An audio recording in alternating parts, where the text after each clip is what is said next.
Quel est le secret d'un entrepreneur qui réussit? La réussite, c'est quoi? Est-ce que tout s'appuie sur des moyens ou bien la vérité est ailleurs? Bienvenue dans Croyance, le podcast interview des entrepreneurs en croyance qui créent la croissance. Écoute et apprends des meilleurs entrepreneurs du web pour comprendre les croyances profondes qui les habitent et ainsi utiliser leur meilleure stratégie de pensée pour toi et ton business. Je suis Mehmet Gül, j'accompagne les solopreneurs à structurer la croissance de leur entreprise en mettant mes 30 ans d'expérience de management dans des boîtes du CAC 40 au service de ces futurs CEO et investisseurs du web qui veulent grandir sans exploser en vol et sans ruiner leur vie de famille. La famille, les amis, bonjour et bienvenue dans ce nouvel épisode de Croyance, l'interview des entrepreneurs aux croyances qui créent la croissance. Et aujourd'hui, j'ai la chance et l'immense privilège d'accueillir une de mes profs de cœur qui vient justement sur mon podcast et elle est la deuxième puisque juste avant, on avait déjà accueilli Armelle Paillet et elle fait partie de mes profs de cœur parce que vous allez le voir, vous allez la découvrir.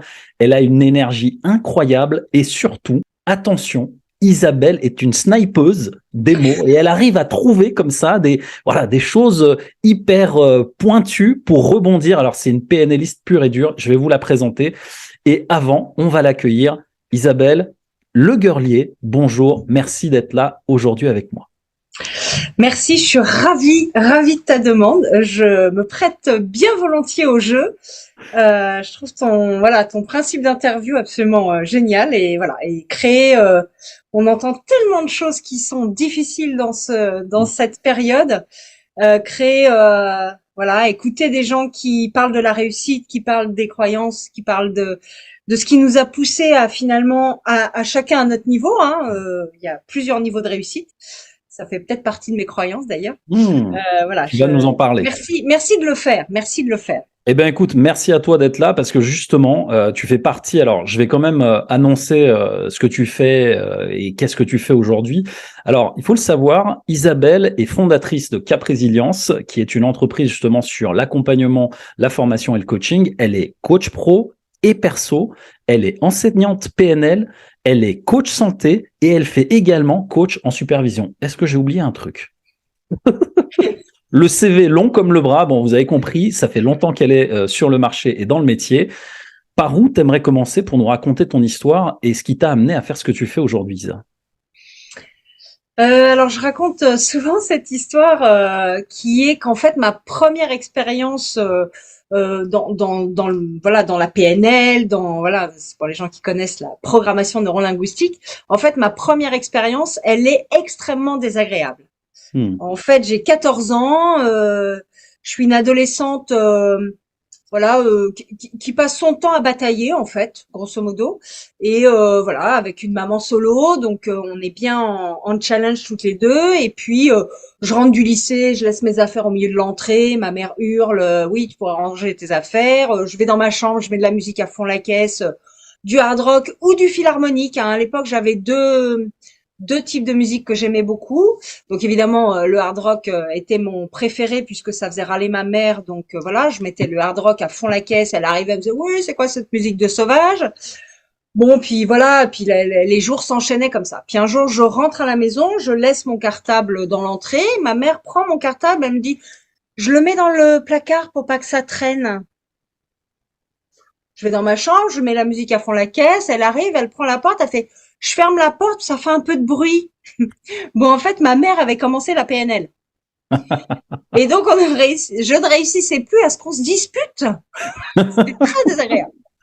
Bon, évidemment, 15 ans plus tard, vers 27, 28 ans, j'ai mon parcours de vie. J'étais danseuse classique, comédienne, metteur en scène. Enfin, je faisais pas mal de choses dans les arts. Et je coachais des comédiens. Et il y avait un moment, j'accompagnais des comédiens, je disais un truc, ça fonctionnait, puis je disais la même chose à un autre comédien, ça ne fonctionnait pas. Et moi, j'adore l'efficacité. Ça tombe juste à tous les coups. Il n'y a pas de raison. Si on fait quelque chose et que ça marche à un endroit, il faut que ça marche à tous les endroits. Et donc ce jour-là, je suis allée voir ma mère en lui disant, ta PNL, ton machin là que t'as appris quand j'avais 14 ans, est-ce que ça pourrait me servir avec les comédiens? On était encore bien, on a toutes les deux des caractères bien trempés, et donc elle m'a dit ah oui, ça va te servir, pas que avec les comédiens. Et donc, donc, je suis rentrée pour 3 jours. C'était il y a 25 ans. Et le premier coup, je suis restée 3 ans. Ah ouais, Ouais. ah ouais. J'avais signé pour 3 jours et puis au bout de 3 jours, j'ai fait non, mais finalement, je vais faire tout le truc. Et je l'ai fait une première fois, donc un an et demi de formation, puisqu'il y a en tout Mm, 42 jours, puis mm. j'avais intégré d'autres outils, l'énéagramme, l'approche systémique, les approches narratives, les métaphores, tout ça. Enfin, il y avait plein de trucs dans l'organisme dans lequel j'étais, plein de trucs qui nous étaient enseignés. Et puis voilà, au bout d'un an et demi, presque 2 ans, j'ai dit non, mais je vais tout refaire une fois parce que j'ai peur de pas avoir bien compris.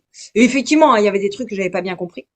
Et donc voilà, donc j'ai tout refait et puis bah après le troisième coup, parce que j'ai refait 3 fois, mais le troisième coup c'était pour devenir enseignante et là où on s'est rencontrés tous les deux dans l'enseignement de Ouais, la paix.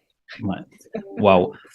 Et alors, par rapport à tes débuts, tu sais, par rapport à l'environnement, maman solo, voilà, ce que tu vis avec elle, enfin, un sentiment, une envie de rébellion finalement, et puis voilà, de t'affirmer. Puis là, on voit bien que tu as un caractère bien affirmé aussi. C'était quoi les croyances auxquelles tu t'es confronté finalement, qui étaient limitantes et qui ont émergé peut-être pour toi aussi dans cet environnement? Et sur quoi ça a travaillé, je dirais, au fond, au niveau de ton identité, pour construire la femme que tu es aujourd'hui?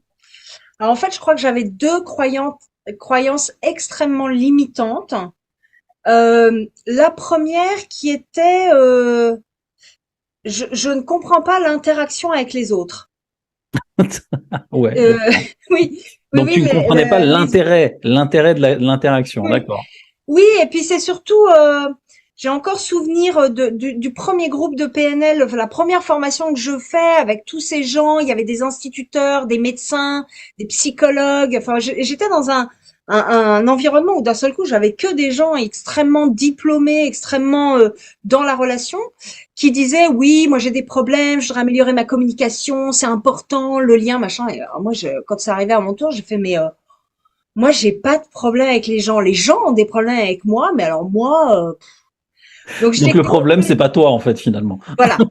Bon, évidemment, 3 jours plus tard, mon superviseur est venu me voir. Il m'a fait bon, Isabelle, les gens finalement, comment. Bon, j'ai regardé, j'ai fait non, mais je pense qu'effectivement, j'ai peut-être un problème avec les gens moi aussi. Et donc en fait, c'est ça. La croyance, c'était, je suis pas connectée. En fait, presque particulier, mais presque, on n'a rien à voir ensemble. En fait, pardon pour les gens qui souffrent du syndrome autistique, mais je retrouve des choses dans l'autisme, voilà, où j'ai conscience qu'il y a un décalage, en fait, que je comprends pas pourquoi ils se comportent comme ça, pourquoi ils veulent ça, pourquoi ils viennent me voir, mais même pourquoi ils viennent pas me voir. Enfin, voilà, il y a une espèce de truc sur la relation où j'arrive pas à comprendre, en fait. J'arrive pas à comprendre comment ça s'organise. Deuxième croyance extrêmement limitante, qui est le syndrome de l'imposteur.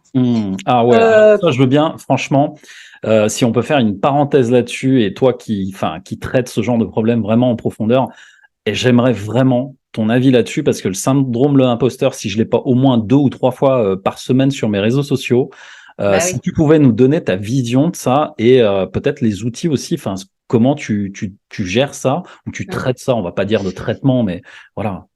Oui, alors c'est marrant parce que c'est le prochain post que je vais mettre sur mon LinkedIn que j'ai un peu travaillé avant nos 3 jours de formation, parce que nous sortons de 3 jours ensemble. En fait, mon syndrome d'imposteur au départ, c'est j'ai fait des études dans le monde de la danse, je pense les études d'excellence les plus importantes. Puisque je sors de l'Opéra de Paris, j'ai travaillé avec des chorégraphes les plus connus de la planète à mon époque, hein. Roland Petit, Maurice Béjart, j'ai travaillé avec Alvin Ailey, Caroline Carlson. Enfin, voilà, j'ai un parcours en tant que danseuse, d'avoir travaillé avec des gens incroyables et d'avoir été formée par des gens incroyables. Et puis je bascule dans la télé. J'ai un problème de cheville à un moment donné de ma carrière, donc je suis obligée de revenir en France et de travailler plutôt dans la télé. Je fais des émissions, tout ça. Et je ne m'en rends pas compte, mais à l'époque, j'ai une technique de danseuse. Je suis juste un ovni parce que j'ai été formatée dans un truc d'excellence. Mais je m'en rends pas compte. En fait, c'est ça le syndrome d'imposteur. Un syndrome d'imposteur, c'est on ne se rend pas compte de ce qui nous rend bien, bon, voire des pics d'exception. Je dis pas exceptionnel dans notre globalité, mais on ne se rend pas compte combien on a des exceptions par rapport à d'autres personnes. Et je donne toujours cet exemple. Donc, vous avez compris, la carrière était quand même pas mauvaise. Et moi, quand on me choisissait à un casting, qu'on m'appelait, qu'on me disait c'est bon, c'est vous qui êtes choisi, quand je raccrochais, je me disais toujours, quand ils vont me voir arriver à la première répétition, ils vont se dire on n'a pas appelé la bonne Isabelle. Et évidemment, avec le recul aujourd'hui et avec tout ce que je regarde de ma vie, encore une fois, j'avais une technicité en tant que danseuse qui est, enfin voilà, la jambe elle était là, les tours j'en faisais 4, alors que tous les autres en faisaient 2. Enfin voilà, il y avait vraiment une technicité sur laquelle j'aurais dû m'appuyer. Donc le syndrome d'imposteur, c'est vraiment ça. C'est je ne valorise pas là où je suis bonne, efficace, compétent. Ces petits moments d'exception, hein, encore une fois, hein, pour les gens qui souffrent de ce truc-là, la grande peur, c'est basculer dans l'inverse. C'est basculer dans la prétention. Mais non, en fait, non. Prétention veut dire je me vante de quelque chose que je ne sais pas faire ou que je n'ai pas fait. Là, l'idée, je faisais déjà des trucs géniaux. Donc voilà, il est là le syndrome d'imposteur. Je dis souvent, en fait, un syndrome d'imposteur n'est possible que si tu es compétent. Parce qu'en fait... C'est paradoxal, en fait. Oui, mais oui. Le gars qui est pas compétent, il a pas de doute. Il se dit pas, ah ouais, mais peut-être, si ça se trouve... Non, il a pas de doute. Soit il pense qu'il est pas bon et il le sait, soit il pense qu'il est bon, mais il a pas de doute même sur le fait qu'il soit bon. Donc, imposteur, il y a vraiment ce truc de j'ai un doute, je pense que peut-être, mais en fait non. Donc, il y a vraiment ce truc, cette sensation de doute qui est un repère. Et puis, il y a toujours ce truc, un vrai imposteur. Si on prend les grands manipulateurs de cette société, je veux pas faire de focus, mais on a un grand monsieur de ça qui est Rocancourt, qui a reconnu pleinement. Christophe Rocancourt, non, mais je suis un imposteur et j'ai fait ma vie là-dessus. Et il a fait son coming out, en fait. Hein. Il a fait son coming out en disant je suis finalement. Mais oui, je suis. Ouais.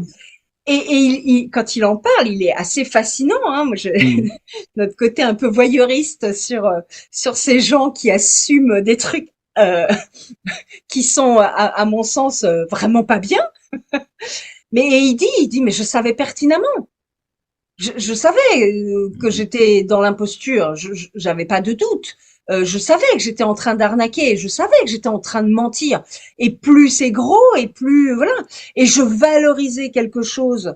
J'étais très fière, très alignée finalement. Et tout le jeu, tout le jeu de la puissance et de cette sensation de puissance. De plus c'est gros, plus ça passe. Quand on a le syndrome d'imposteur, on n'est pas dans cette sécurité. On n'est pas dans cette puissance. C'est bien l'inverse. On est tout le temps en train de douter. Donc voilà. Donc, si vous doutez, en tous les cas, d'être compétent, il y a de fortes chances que vous soyez plus compétent que ce que vous pensez. Si vous êtes sûr d'être puissant et qu'il n'y a rien qui peut vous ébranler, peut-être vous êtes moins puissant que vous le pensez. Alors là, merci vraiment pour cette précision sur le syndrome de l'imposteur, parce qu'effectivement, c'est un truc qui revient souvent chez les entrepreneurs et les personnes qui sont dans mon réseau. Et effectivement, n'a le syndrome de l'imposteur que celui qui a une réelle compétence, qui a une réelle, finalement, unicité ou exception dans ce qu'il fait. Et c'est même un signe d'humilité, finalement, si je comprends bien ce que tu expliques, que de s'interroger là-dessus, quoi. Alors, ça m'interroge sur autre chose, Isabelle, parce que je pense que là, maintenant, ils ont vu, en fait, quelques minutes avec toi, l'énergie que tu développes, voilà, la manière dont tu expliques tout ça, etc.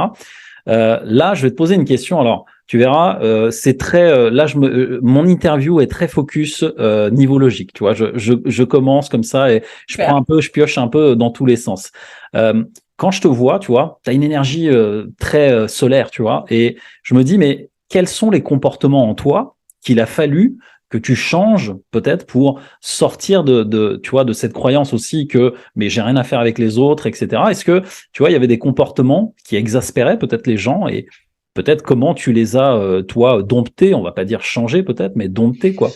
Si, mais j'ai souvenir dans mes premiers échanges avec dans le travail sur moi, un jour on nous dit mais quel est le caillou dans la chaussure que vous aimeriez résoudre en fait, Mm. le truc vous vous dites mais ça, bon sang de bois, il faut que ça change quoi. Et donc je dis, bah en fait, j'aimerais que les gens arrêtent de penser que je suis froide, prétentieuse, hautaine, parce qu'évidemment j'étais tout en défense. Hein. Ouais. Pour m'approcher, on y allait un peu au piochet, au piolet, l'accordé et tout.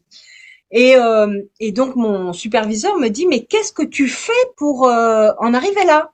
Et donc je le regarde, je fais non, t'as pas compris. Moi je fais rien, mais eux, j'aimerais que eux ils changent d'avis. Donc évidemment, il me recadre sur oui, mais ça c'est eux, mais toi, enfin voilà. Et il me fait cette question magnifique qu'on peut se poser à plein de moments. Qu'est-ce que je fais qui permet à l'autre de penser ce qu'il pense? Mm. Donc évidemment, c'est pas un moment hyper confort parce que d'un Mm. seul coup, on reprend la responsabilité de ah mince, je fais quelque chose qui m'emmène vers un truc qui m'embête. Donc Mm. une espèce de moment d'inconfort, on se dit bon d'accord, OK. J'avais fort heureusement face à moi des gens Mm. extrêmement bienveillants et avec aussi les recadrages un peu humoristiques que j'applique aujourd'hui. Hein. Je suis un copycat de leur énergie. Et donc voilà, mon superviseur me dit bah oui, mais tu fais forcément des choses. Et donc c'est pour ça que je reviens à l'idée du comportement, c'est que déjà je me suis rendu compte qu'il fallait que je baisse ma vibration d'énergie. Alors c'est ça qui est drôle, c'est qu'en fait aujourd'hui je suis 10 fois plus énergique et très certainement, je te remercie, 10 fois plus solaire qu'à l'époque Ouais. où j'étais vraiment dans une froideur, une distance, tout ça. Mais en fait, j'ai baissé musculairement. Donc, c'est vraiment du comportement. J'ai Mm. tout détendu. J'ai tout ramolli, tout mon dos, tout mon ventre, mes épaules, mon cou, ma tête. Moi, j'étais comme ça. Ouais. Et Alors là-dessus, en plus, je confirme parce qu'on a passé 3 jours de certification ensemble. Là aujourd'hui, bah, j'ai la chance de pouvoir dire que je fais partie du club des maîtres praticiens PNL, donc je suis content. Merci pour ça et pour t'avoir vu. Euh, Tu es quasiment sur la pointe des pieds partout où tu marches. Tu écris au tableau, tu vois, il y a le truc, toujours la petite pointe levée comme ça, tu sais, de la jambe. Et c'est vrai que cette raideur, enfin, c'est même pas une raideur, c'est une espèce de discipline, tu vois, de danseuse. C'est comme si effectivement, j'aime bien cette parole que tu nous as transmise aussi, c'est inscrit dans le muscle, tu vois. ouais, Et en ouais, fait, je comprends il a fallu justement peut-être amener un peu de souplesse à ouais, ça, tu vois, ouais. pour c'est finalement c'est cette je dirais c'est ce côté plutôt tranchant, plutôt discipliné qui peut-être faisait je dirais des dégâts en face. C'est peut-être ça. Oui, oui, et c'est vrai qu'aujourd'hui, moi je dis toujours, avant j'étais extérieurement extrêmement dure et intérieurement complètement fragilisée, parce qu'en fait j'avais peur, peur de tout.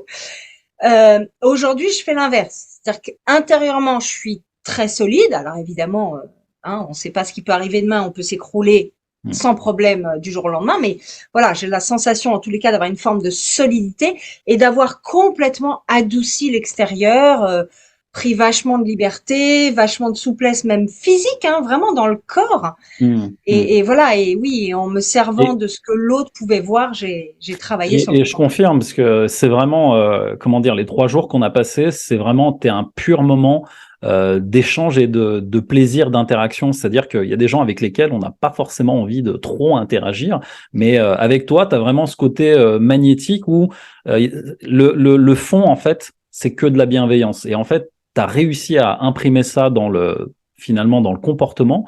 Et ça m'amène à la prochaine question, puisque finalement, tu vois, pour moi, on a travaillé des stratégies d'excellence ensemble. Moi, j'appelle plutôt ça des stratégies de réussite. Et la question que j'avais là-dessus, tu sais, parce qu'aujourd'hui, tu es quand même une femme d'affaires aguerrie, tu as une entreprise qui tourne super bien, tu coaches des gens, des dirigeants, etc. Donc, euh, c'était quoi finalement, selon toi, en tout cas, ce qui t'a amené à faire ce que tu fais aujourd'hui, les capacités qui t'ont permis de construire tes croyances sur la réussite, sur le fait que j'ouvre une entreprise et je réussirai là-dedans. En fait, il y a beaucoup de gens qui m'ont dit ça marchera pas. Génial. Alors, peut-être, je rappelle que moi, j'ai commencé le coaching il y a une vingtaine d'années. Et Ouais. donc, dans Il n'y a les pas de premiers réseaux salons, sociaux, il n'y a rien en plus. rien du tout. Et puis, en plus, c'était pas vraiment connu. On l'avait dans le sport, moi, je l'avais dans le théâtre, et donc, je donne toujours cet exemple que j'ai raconté à une de nos stagiaires ce week-end. J'avais des affiches avec marqué coaching sur les premiers salons que j'ai faits, et j'ai quand même quelqu'un qui m'a dit, c'est quoi le coach? Donc, j'ai répondu, c'est le travail du coach. Je n'ai pas su quoi dire d'autre. Donc voilà, donc il y a ça aussi, c'est que au début, quand on me dit ça marchera pas ton truc, il y a déjà de la thérapie, il y a de la formation, mais c'est quoi le coaching? Enfin, tu vois, une espèce de truc comme ça. Et il y a un truc chez moi, c'est que si on me dit que ça marchera pas, c'est pas du challenge. C'est qu'en fait, d'un seul coup, je me dis, en fait, je prends aucun risque alors. Si personne sur cette planète n'a réussi à le faire, si demain je me plante, c'est normal. Par contre, si Ah sur ouais, un malentendu je le réussis, là,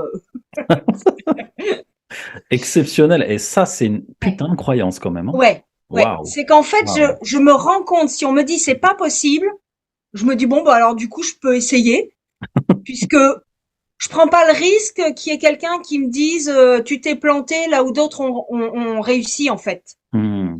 Toujours avec le truc du syndrome d'imposteur qui était encore là à l'époque, c'est que un imposteur, il se dit toujours quelqu'un va faire mieux que moi. Mais si on me dit c'est pas possible, ça marchera pas, et en plus le truc il n'existait pas vraiment, Hmm. bah je me dis bon ok, bah, je prends pas de risque, alors je l'essaye. Pareil sur le nom de ma boîte, Cap Résilience. Au début on m'a dit non mais attends, ça fait psychothérapie, tu fais du Hmm. coaching, c'est Hmm. complètement décalé. Ouais mais j'ai envie en fait. Non mais c'est pas bien. Bon bah écoutez, si finalement voilà c'est trop décalé par rapport à ce qu'on attend, Hmm. bah je prends pas trop de risques alors. C'est Et puis il y a génial. toujours chez moi ce truc de et Ouais. sur un malentendu, si ça marche, Ouais, ça tu le répètes ça va être le souvent. fun. Ouais, ouais, ça tu le répètes souvent et ça permet, tu vois, c'est une manière de désamorcer les choses et franchement, j'adore ce Mm. genre de schéma de pensée puisque cette croyance finalement, elle est super forte. T'as réussi quand même avec Cap Résilience et ça m'amène à l'autre question finalement qui est de finalement tes croyances. Elles ont construit aussi tes capacités. Moi, je m'interrogeais sur quelles sont tes croyances en fait qui construisent tes capacités à la croissance dans ta vie ou ton business. C'est-à-dire sur quoi tu t'appuies justement pour aller au-delà. La personne elle te dit oh, tu n'y arriveras pas, faut pas le faire et tout. Tu dis ok, mais ok, tu as cette croyance et finalement tu t'appuies sur quel genre de capacité et Bah, en fait, qui vont en fait dans la croissance, tu vois. ouais, en fait, des capacités que j'ai depuis très longtemps et souvent grâce à la danse, c'est qu'en fait, bah, t'as jamais mal, Wow. t'es jamais fatigué. Euh, Il y a un driver soit fort là-dedans. ouais, il y a un driver soit Ouais. fort, il y a un driver, bah, de toute façon, t'as pas le choix. Enfin, j'ai vécu des choses physiques en termes de douleur que j'ai su dépasser parce que voilà, parce que tu remets les chaussons, que tu resserres les dents et puis parce qu'il faut danser le soir, voilà. Donc derrière tous les obstacles que j'ai rencontrés après m'ont apparu plus petits finalement que ce que j'avais vécu en termes de douleur physique. Donc il y a un truc comme ça aussi. Alors je souhaite à personne d'avoir vécu les douleurs physiques d'une danseuse classique, mais il y a toujours ce truc où je me dis bon, de toute façon mourir c'est pas pratique. Enfin ça vient pas comme ça. Donc je dois avancer et alors à ce moment-là je suis très dans le mental en fait. Donc je me coupe complètement des sensations, des doutes, des peurs, des malaises, des trucs qui me font mal, qui me font peur, tout ça. J'ai une capacité à je remonte dans le cerveau. Et ça, c'est vraiment dans les capacités mentales. C'est que je retraite le truc en me disant, si je réfléchis dans une idée que à un moment donné, je vais trouver la solution, il faut plus que je sois du tout connecté à mon corps. C'est aussi dans des capacités de gestion de douleur. Faut plus que je sois connecté à mes émotions, mes peurs, mes malaises, mes trucs, mes doutes, hein, évidemment, parce qu'on en a tous, hein. Quand on réussit vraiment, c'est pas qu'on n'a pas de doute. C'est juste qu'on les a pas écoutés, en fait. Mais on les a. On a peur. On se demande si ça va marcher. Moi, tous les ans, je ne sais pas si ma boîte, elle va être encore vivante dans un an. Bah ouais, en Je fait, sais pas. là, tu m'as fait bosser sur les stratégies, tu m'as fait décortiquer comment je faisais des vidéos. Donc là, je fais la même chose avec toi. C'est quoi, en fait, cette capacité à bloquer justement les doutes, les émotions, les peurs? Ça s'appuie sur quoi, ça? Enfin, tu vois, à quel moment En tu dis fait, stop, on ferme le barrage là et ouais. c'est quoi En ça? fait, là où tu portes ton attention, ce que tu es en train d'observer, de mettre en conscience ou de, ouais, d'expérimenter, si tu portes ton attention sur quelque chose, ça s'amplifie. Hmm, on est C'est d'accord. automatique. Ok. Hein, t'as un caillou dans la chaussure, ça peut te prendre toute la place parce que justement ton cerveau est bloqué là-dessus. Ok. Donc Ça, c'est à ok. ce moment-là, quand je sens que j'ai peur et que je doute et que je sais pas et oui mais et qu'est-ce qui va se passer si ça marche pas, si parce que oui, parce qu'on a tous ces trucs-là, parce que j'ai un fils de 14 ans qui me vide le frigo une fois par semaine. Enfin, tu vois, le truc, il est basique, hein. Moi, j'ai une vie normale. Ouais, ouais. Moi, je peux faire jeune, mais pas lui. Donc, voilà. À ce moment-là, je remonte dans le cerveau et j'aligne les idées. Je Hmm, fais des bullet points. Premièrement, deuxièmement, troisièmement, hmm, quatrièmement. Oui, mais alors si ça, je suis un peu comme un système d'information. Si ça, alors ça, et alors si, alors ça, alors ça. Et je fais des d'accord. mappings en fait. Et D'accord. le temps que je fasse le D'accord. mapping, et Hmm, ça me prend quand même de l'énergie, les émotions se calment, puisqu'en fait, l'émotion, c'est une alerte. hmm, Si je l'écoute pas, elle va revenir. Je sais qu'elle va revenir. Mais si je l'écoute pas, elle va s'arrêter hmm. et après elle va revenir. Mais si avant qu'elle revienne, mon cerveau il a élaboré un scénario hors norme pour réussir quoi qu'il arrive et continuer à avancer, parce que c'est même pas réussir à ce moment-là. Ouais. J'ai jamais de certitude sur la réussite. J'ai des certitudes sur ma capacité à continuer à avancer parce que de toute façon je ne peux pas m'arrêter. J'ai un gamin qui me vide le frigo une fois par semaine. Donc Alors, ok, tu sais quoi? Ça, là, tu viens de répondre parce que pour moi, ça va clairement en fait dans ce que tu nous as appris pendant ces 3 jours. En fait, je vais retenir la stratégie du bullet point. C'est-à-dire que ça y est, ça remonte, tu vois, on revient dans le mental et bam, bam, bam, bam, bam. Et je finalement, trouve que c'est des bullet points en fait sur les actions que tu vas mettre en place. les actions, les idées, le timing, c'est peut-être pas aujourd'hui, mais dans une semaine, dans 15 jours, dans 3 semaines. En tous les cas, je fais assez court terme quand même. Mhm, mhm. Je fais pas des trucs à 5 ans. Hein. Je sais pas où je serai dans Ouais, 5 ans, ouais, donc ouais. voilà. Ouais. Mais oui, oui, Alors, ça ouais, m'amène à l'autre question, puisque tu parles du petit jeune qui vide le frigo. Moi, j'en ai deux aussi. Il vide bien le frigo. Et du coup, la prochaine question, elle est plutôt sur tes croyances vis-à-vis de l'argent. Et j'entends, tu sais, sur mes réseaux, la croyance sur l'argent, la peur du manque, toutes les croyances finalement qui nous ont été transmises par la parentalité. L'argent c'est mal, l'argent c'est sale, l'argent c'est des douleurs. Bref, quelles sont tes croyances sur l'argent? Et puis surtout, c'est quelles étaient tes croyances sur l'argent au début? Et surtout, celle que tu as aujourd'hui en tant que femme accomplie, bon, qui vit encore des aventures entrepreneuriales, mais tu vois, tu as une certaine expérience et maturité aujourd'hui, quoi. ouais, j'ai toujours eu un rapport à l'argent, mais ça a toujours été un rapport à l'argent de combien se font payer les autres. Bon bah ok, je fais pareil. Donc déjà, j'ai rarement relié l'argent à ma valeur personnelle. Mmh. Waouh. Voilà, ouais, j'ai toujours, j'adore attraper de l'information. Donc combien t'es payé toi, bon bah on fait tous pareil alors, voilà. Mmh. Et c'est vrai que je peux être un peu décontenancée par des gens, tu vois, en coaching. Alors en plus on a un observatoire qui a été guidé par Gabriel Anne ou Mmh. Annès, je ne sais jamais si on prononce le Ouais, S, qui ouais, ouais. était Mmh. l'ancien dirigeant de, de, de MCC ou ICF, je sais jamais non plus, mais Mmh. qui a fait un observatoire sur les tarifs du coaching, tout ça. Et donc voilà, on a une bonne évaluation des tarifs de coaching, on sait combien on peut gagner en tant que coach par an. Voilà, on a quand même un niveau. Et je suis toujours très étonnée du gars qui dit sur les réseaux sociaux, je suis à 5 000 € de l'heure. Mais tu fais quoi à ce prix-là? Enfin Eh ben, voilà. il y en a. Peut-être Oui, qu'il y a oui, des non, clients mais qui du en une coup, heure. oui, oui, non, mais tu sais, tu as des clients pour tous les tarifs. Ouais. Donc souvent, voilà, je me cale vraiment. Donc j'ai un rapport à l'argent qui est pas relié à ma valeur. J'ai une valeur de compétence, voilà, mais même en tant que danseuse, quand il y avait encore le syndrome de l'imposteur, voilà, les tarifs on les connaissait, donc je reviens à une information commune. Maintenant, j'ai toujours été dans des métiers où je ne sais pas ce que je fais le mois prochain. Hmm. Donc l'argent a toujours été une énergie. En fait, l'argent, c'est comme l'eau, c'est comme le temps. Ça vient, je suis baignée dedans, ça repart, ça se redépense, ça revient, et c'est logique en fait. Hmm. Donc je cumule pas, je ne suis pas quelqu'un qui économise énormément.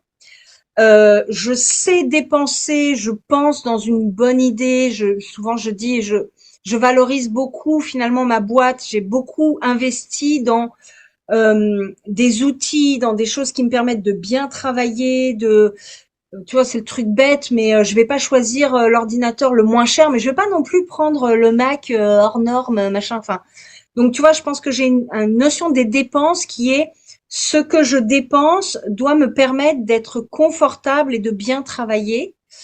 Et Hmm. donc j'ai toujours le même chiffre d'affaires depuis assez longtemps. Hmm. Parce que je travaille relativement seule, même si j'ai des apports d'affaires et moi-même j'apporte des affaires. Hein, Mhm. donc, Mhm. euh, puis j'ai des partenaires. Hein, là où on s'est rencontrés à Mhm. l'Institut Repère, c'est un Ouais. partenaire. Donc voilà, on travaille un peu tous ensemble en synergie. Ouais, ça va, ça vient. C'est de l'énergie en fait l'argent. L'argent n'est jamais une finalité en soi. Moi, ma finalité, c'est transmettre quelque chose qui m'a quelque part un peu sauvé la vie parce que d'un seul coup, je me suis reconnectée à d'autres gens, j'ai T'es arrêté redevenu d'avoir le syndrome de social. l'imposteur. Voilà, ouais. Donc voilà, ma cam, c'est transmettre. Ma cam, Alors, c'est voir les stagiaires qui crépitent, tu sais, eh qui ben, tu sais quoi? Non, mais transition parfaite, puisque j'arrive à la dernière question de cette première partie de l'interview. C'est quoi, selon toi, justement, ta mission après avoir vécu tout ça? Alors, je sais que c'est un peu galvaudé de dire ça comme ça, mais euh, tu vois ça, est-ce que tu vois ça déjà comme une mission? Ou est-ce que c'est ta vision de te dire, je transmets, ou peut-être totalement autre chose? En fait, je sais pas faire autre chose. Ok. Un jour, j'ai eu un problème sur ma boîte et donc mon banquier gentiment me convoque. Et j'arrive et il n'y a pas que mon banquier. Il y a mon banquier, sa manager et le patron de l'agence. Donc, Ouf. Ah ouais. et le patron de l'agence prend en main la réunion. Et il me dit, bon, Madame Le Gurlier, bon là, ça va plus du tout. Et effectivement, hein, ça n'allait pas. Je confirme. C'est dans les moments de creux de l'entrepreneur. C'est ça, on en a tous. Et il me dit, donc là, il faut faire quelque chose. Donc je le regarde, je fais, mais que voulez-vous que je fasse? Je bosse comme une dingue, je continue à aller chercher des contrats, les clients, j'invente de nouveaux formats, enfin voilà, je bosse, enfin je ne fais pas rien, je ne suis pas assise devant mon canapé. Et il me dit non mais reprenez, je sais pas, reprenez un poste de salarié quoi. Je le regarde, je fais mais je ne sais pas faire, je ne sais pas faire autre chose que de faire ce que je fais aujourd'hui, c'est-à-dire diriger mon organisme de formation et de coaching et faire de la formation et du coaching. Donc il me regarde, il me fait non mais il doit bien y avoir une entreprise qui peut vous prendre. Et là je me revois encore avec mon côté ok foutu pour foutu. Je le regarde, je fais ah mais peut-être vous êtes en train de me proposer un poste alors. Non évidemment le gars me dit bah non. Je dis bah alors Société Générale. Il doit y avoir bien un poste pour quelqu'un comme moi. Ah mince, et je suis chez eux aussi. Non mais c'est voilà après tu vois peu importe mais Ok. et voilà et donc il y a un truc chez moi de je sais pas faire autre chose. Mais c'était déjà le cas quand j'étais danseuse. Hmm. Je dansais du matin jusqu'au soir. Je ne sais pas faire autre chose. je transmets du matin jusqu'au soir. Avec mon fils, avec ma mère, avec mes amis, avec mes stagiaires, avec mes coachés. Je ne sais pas faire autre chose. Hmm. Donc c'est ça aussi, tu vois, on est au-delà de, j'ai une participation au monde, évidemment, la notion de mission, je transmets ce que j'ai eu la chance de recevoir, en fait. Hmm. C'est ça. Hmm. Et je ne peux pas faire autrement. Je Ouais. ne peux faire que ça. Et ça ne me fatigue même pas, puisqu'en fait, c'est tellement, je suis tellement alignée avec ça. Donc même Bah, dans les écoute, moments hyper compliqués, voilà, ouais, ouais, bah oui, le oui, banquier t'appelle et te convoque, tu fais bon. ah, mais le banquier, faut avoir une bonne relation avec son banquier. On salue tous les banquiers d'ici qui nous écoutent de France et de Navarre. Oui, Écoute, oui, parce que merci. l'entrepreneur est pas un client facile, hein. Oui, oui, tout à fait. Et puis c'est vrai qu'on est un peu des ovnis aussi à notre niveau, donc Ouais, c'est pas facile à gérer, je pense aussi pour les banquiers. ouais. Juste une dernière question, et là c'est plus si tu veux pour cette partie de l'interview. Je voulais te demander justement cette vision que tu as construite autour de ça et te dire, moi de toute façon, je sais faire que ça. Je voulais juste par curiosité, là c'est ma pure curiosité, te demander quelles sont tes sources d'inspiration en fait. Sur quoi tu t'inspires, tu vois, pour être justement, tu vois, dans cette dynamique de mission, de vision, tu vois, d'être pleinement en te disant, je peux faire que ça. Tu vois, tu t'inspires de quoi en fait? C'est quoi ta source? En fait, j'ai eu des mentors. J'ai eu des mentors qui incarnaient tellement Mhm. dans leur chair, dans leurs cellules, la transmission et le travail sur soi. J'ai rencontré des gens dont la remise en question était tellement visible. J'ai le souvenir de mon superviseur, un jour, on lui dit, mais parce que ça reste des personnages comme on a Jean-Luc Monsampès, comme on a Ouais. Robert Dills, comme on a, enfin, tu vois, On voilà, les il y a salue des d'ici gens. d'ailleurs. Et Jean-Luc est déjà passé dans l'interview, donc Ouais, on les ouais, mais salue. ouais, Merci à vous. évidemment. Merci. Évidemment, ça reste des gens devant Ouais. qui on est. Ah. Énorme. Énorme. Et mon superviseur est beaucoup plus discret, Dominique Logereau. Il a enseigné à l'Institut Repère aussi. Il avait avant son organisme de formation. Et un jour, on lui dit, mais parce on le met sur un piédestal, le mentor, le superviseur, voilà. Et un jour, on était en train de discuter. On lui dit, mais c'est quoi finalement ton défaut, tu vois? On va un peu le chercher. Il nous regarde et avec son calme olympien, il fait l'intolérance. Et là, en fait, toi? Et oui, et il avait encore des batailles intérieures et certainement qu'il en a encore. Enfin, tu vois. Et c'est ça. Et c'est que en même temps, j'ai rencontré des gens qui étaient tellement humains et en même temps tellement admirables. Tu vois. Hmm. Donc ça me guide en fait. Rester en même temps exemplaire dans ce que je veux transmettre Hmm. et c'est pas tous les jours facile. Ouais. Et en même temps pleinement humaine avec, bah, on a les mêmes embêtements que les autres et on n'est pas, sous prétexte qu'on a un bout de savoir peut-être supplémentaire, voilà, on est aussi avec nos problématiques, nos peurs, nos doutes et Ouais, nos tu gantiers. tu restes humaine, c'est ce qu'on disait hier. Et par rapport à nos croyances, oui, on fait de la PNL, on est outillé pour plein de choses, mais au final, on a nos erreurs, nos casseroles, enfin voilà, ouais, des vrais humains, Oui, puis quoi. il y a des matins, tu retrouves pas tes affaires, hein, en fait. On va pas parler de tout le reste, tu vois, les soirées, etc. Tout ce qui s'est passé pendant les 3 jours reste dans les 3 jours. Bon, Isabelle, merci. Franchement, c'est hyper inspirant ce que tu viens de nous partager. Donc, on va passer à la deuxième partie de l'interview, où là, en fait, je te propose un quiz, qui est un quiz tiré Ardisson. Voilà. Et en fait, c'est l'homme à la jaquette noire. Alors, moi, j'ai la chemise noire. Et c'est des questions que je vais te poser, 6 questions plus une question bonus que je vais te poser, auxquelles tu vas pouvoir évidemment répondre soit de façon très courte, soit de façon développée. C'est toi qui choisis. Évidemment, ce sont des questions autour de tes croyances. Et la première, c'est quoi, selon toi, la croyance la plus dangereuse? Ma peur est réelle. Ouh, waouh, waouh. Ma peur Ouais, est réelle.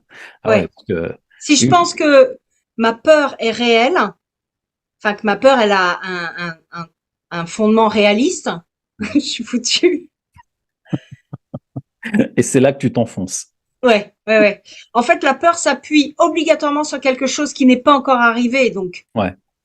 Hmm. Donc non, ma peur n'est pas réelle. Ma peur, elle est mon ego, elle est mon passé, elle est mes expériences, mais elle est pas, non, non, elle est pas réelle. Donc si je pense que ma peur est réelle, elle est réaliste, je suis embêtée parce que j'avance plus, je suis tétanisée. Waouh, j'adore, je garde. C'est quoi la croyance dont tu te serais bien passé dans la vie? Ah, ah si, tu dois prouver que t'es quelqu'un de bien. Je m'en serais bien passée de celle-là. Ouais. Ah Ouais, ouais, elle m'a fait beaucoup de mal parce que évidemment, il y a toujours quelqu'un qui pense que t'es pas quelqu'un de bien. Donc celle-là, oui. J'ai ouais. eu pendant très longtemps le besoin de prouver je suis quelqu'un de bien. Aujourd'hui, ça va mieux. Ça m'arrange pas quand on pense que je suis pas quelqu'un de bien, mais oui, oui, celle-là, elle m'a pas arrangé parce qu'à plein de moments, elle m'a mis dans des baisses d'énergie avec vraiment je rebasculais dans je me replie sur moi et j'aime plus personne et évidemment on vit en collectivité, on a besoin des autres et ouais ouais Hmm. ça, ouais. Waouh. Ouais, effectivement, une croyance comme ça, c'est Ouais toujours ce ouais. besoin de reconnaissance et de prouver, etc. Enfin, Mm, je l'ai eu aussi beaucoup, donc c'est pas facile à porter. C'est ouais. quoi la croyance pour équilibrer ta vie perso et pro? Alors, c'est Il une y a pas de question. frontières. Ouais, c'est ça le problème justement. C'est une question très entrepreneur parce que tu sais, il y en a. Je connais un couple d'entrepreneurs que j'accompagne. Ils vivent ensemble, ils font le même boulot Mm, ensemble, ils travaillent depuis la maison ensemble. Ça pose des problématiques ouais. incroyables. En fait, non, c'est pas qu'il y a pas de frontières. Au contraire, c'est que quand je ferme l'ordinateur, Hmm. et ça j'ai appris par contre à le faire, quand je ferme l'ordinateur, la personne à qui j'ai pas répondu, il va rien se passer dans la nuit, en fait. Ouais, Voilà. Et quand je pars en vacances, qui m'arrive fortement l'été et assez peu dans l'année, bah pareil, il va rien se passer de catastrophique. Je ne suis pas chirurgien cardiaque. ouais, Le gars, il est pas ouais. le cœur ouvert Mais sur une oui, table d'opération, mais quoi. oui, Faut arrêter. mais oui, mais oui. Chaque T'avances. jour, je me pose la question de ce que je pourrais inventer de nouveau, de là où je vais apporter de la valeur, de ce qui est important dans ce que j'ai envie de transmettre. Et alors évidemment, il y a des choses que j'adore transmettre depuis des années. Moi, je suis très. Alors, il y a la PNL évidemment où on s'est rencontrés, mais j'adore l'énéagramme, j'adore le décodage de l'humain, j'adore accompagner les gens. Donc, je suis toujours dès que je vois que je commence à avoir un espace qui n'est plus complètement rempli, bah voilà, je me dis ok, qu'est-ce que je pourrais inventer de nouveau. Là, on est en train de travailler avec une personne pour faire un catalogue intra vraiment dédié sur ce qu'on adore faire. Et en plus, j'adore la co-animation. Donc voilà, j'adore co-animer. Donc on veut vraiment monter des duos d'animation. Donc tu vois, ça c'est le focus du moment. Je suis toujours en train de me dire, bah voilà, je peux toujours inventer et chaque année est un peu différente de la précédente. J'adore les trucs un peu nouveaux à chaque fois, en fait. Génial. Donc finalement, comment dire, tu te challenges limite à ramener quelque chose de nouveau, mais toujours quelque chose de vibrant pour toi en fait. Oui, et c'est même pas du challenge. Ah ouais, c'est. Tu sais, je suis dans la même énergie que tiens, samedi soir, un bon resto. Enfin, tu vois, c'est la même. Hmm, hmm, J'ai pas d'impératif, j'ai pas de. Je cherche pas le truc hors norme, par exemple. Tu vois, je cherche pas l'augmentation. C'est pour ça que je hmm, réponds à grandir, je réponds, mais je cherche pas à grandir en fait. Je hmm, cherche à vivre mon métier, hmm. à être voilà le plus dans la vibration possible de l'échange et voilà, et à chaque fois que ça va potentiellement s'arrêter parce que j'ai pas eu le temps d'avoir l'étape d'après, bah je recommence à la constituer et plutôt dans une idée de chercher toujours de la nouveauté en fait. De la Ça c'est un nouveauté. truc, Hmm, ouais, c'est un hmm. truc. Comment je présente de façon nouvelle, comment je refais le truc un peu différemment. Ouais, ça j'aime beaucoup. Ok. C'est quoi la croyance qui te fait le plus rire? Rire dans le sens positif ou moquerie? Je te laisse choisir. Bah je me moque souvent des gens qui me disent non mais ce que vous nous demandez c'est pas facile. Bah oui c'est pas facile. Sinon enfin on formerait pas, on se prendrait pas la tête à travailler, à y retourner. Enfin voilà. Oui oui ça vient pas comme ça. Voilà donc la notion de facilité, tu vois les gens qui ont des croyances de ça devrait être hyper simple, hyper facile tout de suite. Ben non, non non. Donc oui oui j'aime bien cette idée que sans complexifier les choses, il y a un moment pour que ça rentre dans le muscle, eh ben ouais, faut bosser quoi. Donc ouais. Donc Ouais, ça me fait un peu rire de qu'il y ait des gens qui me disent ah là là mais faut travailler. Ouais. ouais. Ouais. Bienvenue au club. Alors, l'avant-dernière question, puisque après j'aurai une question bonus, c'est quoi, alors celle-là elle est géniale, tu vas voir, c'est quoi la croyance honteuse et coupable, mais que tu assumes du genre, moi j'aime le Nutella par exemple, je l'assume publiquement, ou ça peut être, j'écoute tous les albums de Dalida sous la douche en chantant, voilà, tu vois, un truc comme ça. En fait, souvent les gens peuvent avoir une image de moi vachement dans la discipline, le cadrage, tout ça. En fait, non. Je suis assez freestyle. J'ai pas de morning routine, j'ai pas, tu vois, tous les trucs. Moi, je médite bah, quand ça me vient à l'idée. Je joue au billard, et pas tous les jours. Et je peux faire de la randonnée et puis après passer une soirée en boîte. Enfin, vraiment, il y a un truc assez freestyle qui est un peu décalé par rapport à peut-être l'image que je peux donner. Quoique, on voit quand même mon côté un peu rebelle. Beaucoup. Donc voilà, ouais, et j'assume complètement ce côté freestyle de voilà, j'ai pas de code. En fait, ouais, il y a un truc chez moi de je n'ai plus, j'en ai eu beaucoup et je n'ai plus de normes. Souvent Non, les gens ça qui c'est me disent bien non mais ça. ça c'est pas normal. Mais qui Bah, a dit que c'était normal, pas normal? Tout existe dans ce monde. ouais. Donc j'assume complètement d'être dans la différence ou dans la similitude avec d'autres, de me caler. Il y a des moments où je suis hyper dans la discipline du monde, tu vois, je suis complètement cohérente avec des certains espaces, certains contextes, et puis il y a des trucs où je suis complètement décalée et ça me va en fait. C'est quoi, tu es cohérente en fait avec une valeur que beaucoup d'entrepreneurs aiment, et moi le premier, la liberté. Ouais, Voilà. Tu as ouais. envie d'être voilà, dans la similitude un jour ou dans le dismatching, comme on disait la dernière fois, eh ben, tu t'autorises à le faire. Écoute, bravo. C'est un truc qui me parle énormément parce que je suis vraiment comme ça aussi. Allez, dernière question bonus.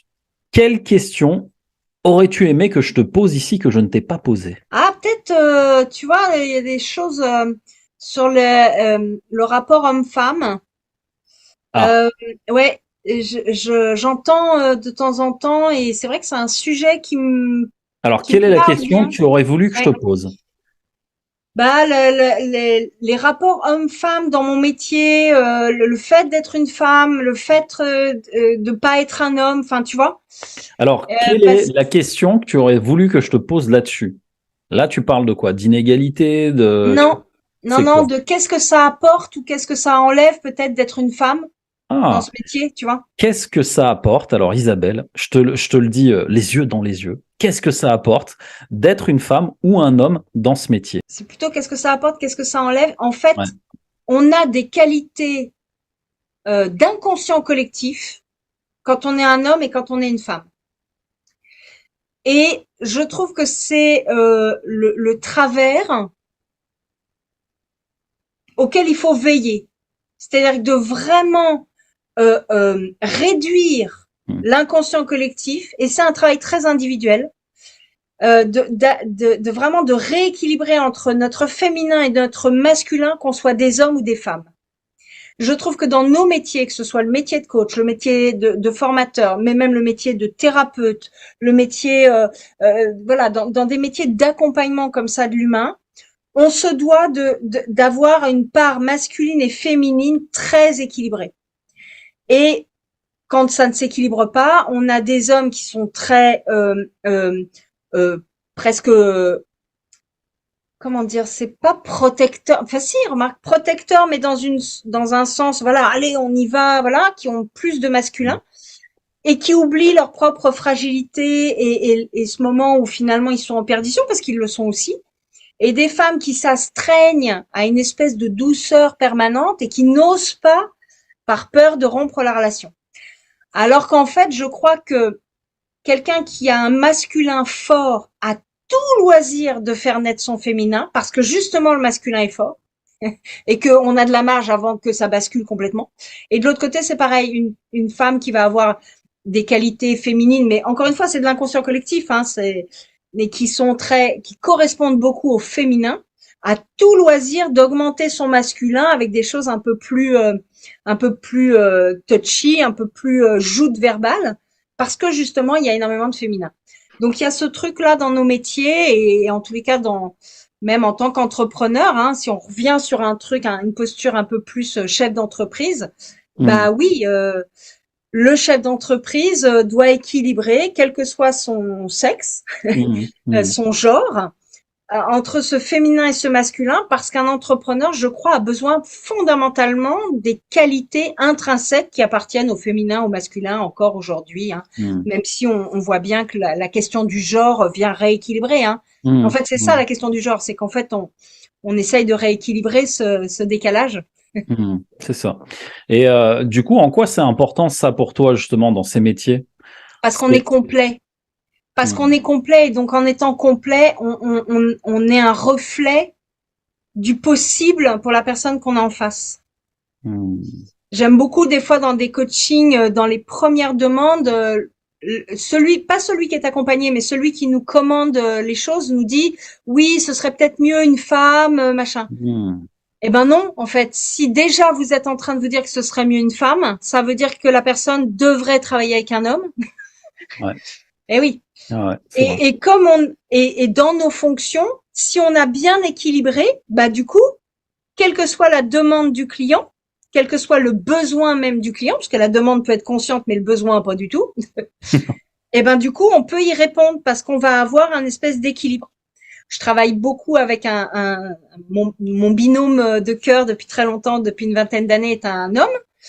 Et quelque part, quand on nous voit tous les deux intervenir, je suis presque avec un masculin un tout petit peu plus fort que le sien, et il a un féminin un peu plus fort que le mien.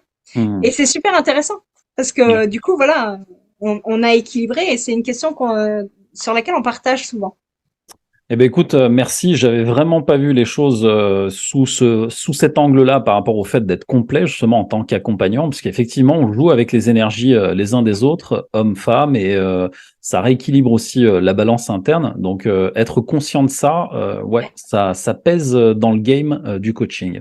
Écoute, merci. Ça a été vraiment très riche. On arrive à la dernière partie de cette interview. Et là, je vais faire appel à ta générosité, à ton bon cœur, j'ai envie de dire. Et ici, ce que j'aimerais, c'est que tu fasses 3 croyances, que tu offres 3 croyances cadeaux sur 3 niveaux. Le premier, en fait, ce que j'aimerais, c'est que tu nous partages ici une de tes pratiques rituelles. Ce que j'appelle pratique rituelle, c'est une habitude gagnante, tu vois, sans laquelle tu dis, sans ça, en fait, si j'ai pas ça, ma journée, enfin ma semaine ou ce que je fais, ça me va pas. Mais c'est une habitude, tu vois, qui revient assez régulièrement, une habitude gagnante pour toi en fait. Ouais. Je reviens sur ce que je disais tout à l'heure parce que ça, c'est vraiment quand tu me poses la question, c'est ça qui revient. C'est vraiment à chaque fois que j'ai peur, que j'ai de l'appréhension, je reviens avec un mantra que j'ai depuis très très longtemps, mais même enfant, je me le disais déjà. Tout est harmonique, tout est parfait dans le meilleur des mondes. Et je gère toutes mes peurs, mes doutes et mes bousculades intérieures avec ce truc de je reviens. Et c'est vraiment un mantra qui est tout le temps à mes côtés, ouais, et je peux le dire dès le matin suivant mon énergie, dès que le truc y revient, dès que j'ai une objection, dès que j'ai un truc, voilà, ouais, tout est harmonie, tout est parfait dans le meilleur des mondes. Tout est harmonie, tout est parfait dans le meilleur des mondes. J'adore ce mantra. Tout est à sa place. Génial. Merci pour le cadeau. Deuxième croyance cadeau.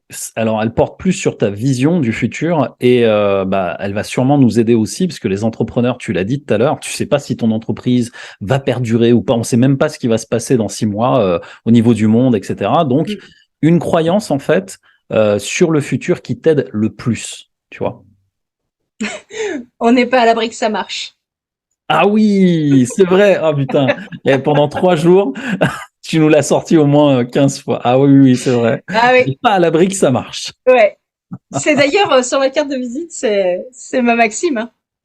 Génial. On Ouais, n'est pas à ouais, l'abri que ça marche. ouais. On n'est Parfait. pas sûr que ça marche pas ou on n'est pas à l'abri que ça marche. Ouais, c'est ça.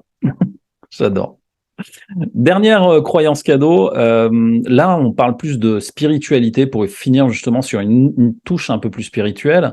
C'est quoi la croyance spirituelle qui t'aide le plus? Tu touches quelque chose qui est très intime. Ah ah. Je garde le meilleur pour la fin. Ouais, ouais, ouais. Mon âme est vieille. Mon âme est vieille. Ouais, Waouh. ouais, ouais. Mon âme est beaucoup plus vieille que moi, que mon identité d'aujourd'hui. Donc j'ai une confiance absolue dans mon âme. Elle me met là où je dois apprendre. Et mes expériences de vie, souvent pas confort, hein, difficiles. Hmm. Euh, Mon âme, elle sait. Mon âme sait, et donc du coup, je bataille de moins en moins sur ce que mon âme m'oblige à vivre. Waouh. Mm. On va garder ça. Waouh. Eh ben écoute, c'est très profond et mon âme sait. Ouais. Ça, je trouve cette phrase extrêmement puissante. Écoute, Mm. merci pour ce cadeau et merci justement d'avoir partagé tout ça ici dans Croyance. Et c'est le cas de le dire, c'est une croyance qui va beaucoup nous aider. Isa, on arrive à la fin de cette interview. C'est la partie un peu promo. Comment les gens font pour te retrouver ou quelle est ton actualité? Est-ce qu'il y a quelque chose sur le feu ou comment on peut te retrouver pour travailler avec toi? Parce que moi, j'ai très envie de travailler avec toi. Donc, comment peuvent faire les gens pour bosser avec toi? Alors déjà, voilà, Isabelle Le Guerlier, on tape ça sur Google, on me Je trouve. mettrai tous les liens autour de la vidéo, de toute façon, Cap Résilience, Ouais. etc. Ils auront tout autour des liens. En ce moment, il y a vraiment un sujet qui m'intéresse et sur lequel je suis. Donc, j'ai monté une formation sur ce sujet et je suis en train d'écrire un bouquin, mais mon Dieu, est-ce que c'est long d'écrire un livre. Euh, Mon côté un peu pressé. Donc, je pense qu'avant septembre, enfin voilà, avant la rentrée, ça me paraît compliqué qu'il soit vraiment prêt.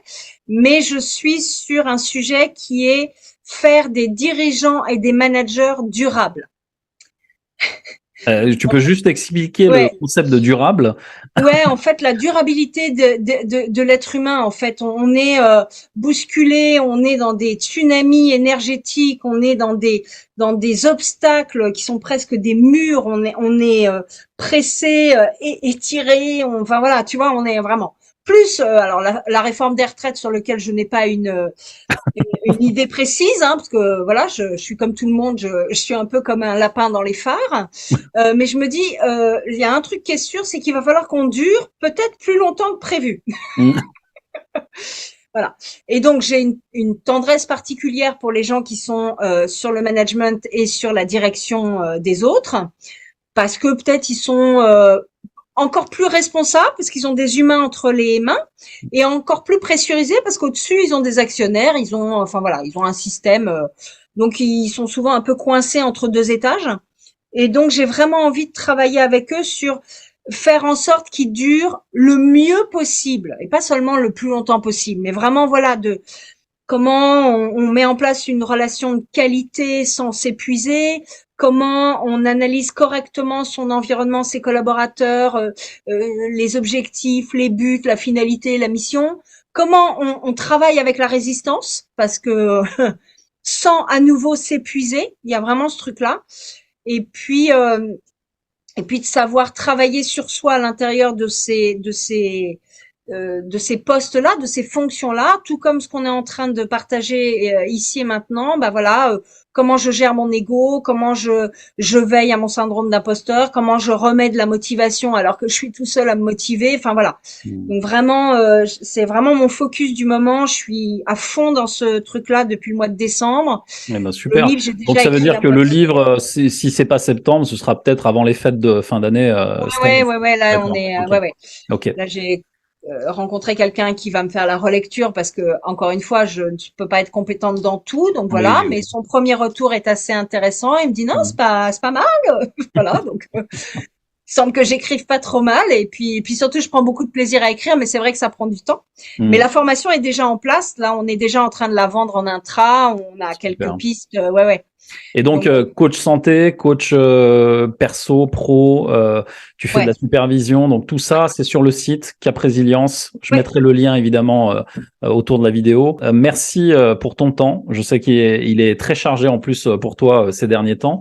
Merci d'avoir pris cet espace-temps Ah, ici merci à avec toi. nous sur ce podcast, le podcast Croyance. On revient tous les jeudis à 9 heures le matin sur toutes les plateformes de streaming, que ce soit Spotify, Apple Podcast et tout le reste. Et vous avez la version vidéo que vous allez pouvoir regarder justement ici sur la chaîne YouTube le même jour, jeudi à 18h. Isabelle, merci beaucoup.